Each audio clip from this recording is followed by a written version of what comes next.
आइए आपको बताते हैं कि रामनाथ कोविंद की अध्यक्षता में ये कमेटी बनाई गई सरकार की तरफ से। इस कमेटी में कौन कौन है? एक देश एक चुनाव पर ये समिति बनाई गई। इसके अध्यक्ष चुने गए हैं रामनाथ कोविंद, जो कि पूर्व राष्ट्रपति हैं।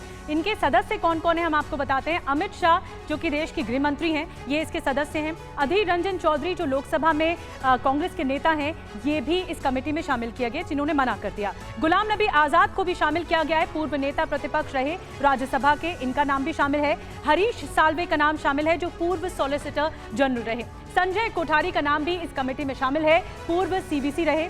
इसके अलावा एनके सिंह का भी नाम इसमें शामिल है, जो वित्त आयोग के पूर्व अध्यक्ष रहे। और आपको बता दें कि सुभाष कश्यप का नाम भी इस कमेटी में शामिल है, संविधान विशेषज्ञ के तौर पर। और अर्जुन राम मेघवाल, जो कानून मंत्री हैं, वर्तमान में विशेष आमंत्रित सदस्य के तौर पर शामिल किए गए हैं। तो हमारे साथ खास मेहमान है। बवाल काफी बढ़ चुका है और अधीर रंजन चौधरी ने चिट्ठी भी बाकायदा लिख दी है, जिसमें ये कहा गया है कि इस बात को थोपा जा रहा है। राम कदम जी हमारे साथ बने हुए, राम कृपाल सिंह जी भी हमारे साथ बने हुए, डॉक्टर पूजा त्रिपाठी हमारे साथ बनी हुई हैं, कांग्रेस की प्रवक्ता, और जस्टिस जकीउल्लाह खान हमारे साथ बने संविधान विशेषज्ञ के तौर पर। मैं डॉक्टर पूजा त्रिपाठी आपसे शुरुआत कर रही हूँ। आप कांग्रेस की प्रवक्ता के तौर पर हमारे साथ जुड़ी हैं। कांग्रेस के अधीर रंजन चौधरी, पहले आपत्ति इस बात की थी कि क्योंकि इंडिया की बैठक में इस बात पर चर्चा हुई कि किस तरह से एक देश एक चुनाव को लेकर कमेटी बना दी गई।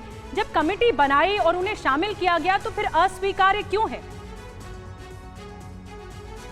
देखिए, जहां तक मुझे मालूम है, आज सुबह तक इस देश में लोकतंत्र है और था, और लोकतंत्र पार्टिसिपेटिव डेमोक्रेसी है हमारे यहाँ। यहाँ सभी पार्टियों के विचार विमर्श उनको साथ में लेकर चला जाता है। आप इतने महत्वपूर्ण मुद्दे के लिए एक कमेटी बना रहे हैं और उसमें रोज राज्यसभा के नेता प्रतिपक्ष का नाम ही नहीं, ये कैसे? तो अधीर रंजन चौधरी क्या आपकी पार्टी के नेता नहीं है? वो लोकसभा के नेता प्रतिपक्ष हैं। आपने राज्यसभा के पुराने नेता प्रतिपक्ष, ex former member of Rajya Sabha Ghulam Nabi Azad जी को रखा। लोकसभा में तो डॉक्टर पूजा बोलते ही हैं अधीर रंजन चौधरी, तो अपने कमेटी के सामने भी अगर कोई आपत्तियां हैं तो बोलने, तो अगर कमेटी के सामने भी कोई आपत्तियां हैं अधीर रंजन चौधरी को, तो वो बोलेंगे, बहस का तो मौका दें। देखिए, कमेटी फॉर्म हो रही है और उसमें राज्यसभा के नेता प्रतिपक्ष का नाम नहीं है। यही बात अधीर रंजन जी ने भी कहा है ना।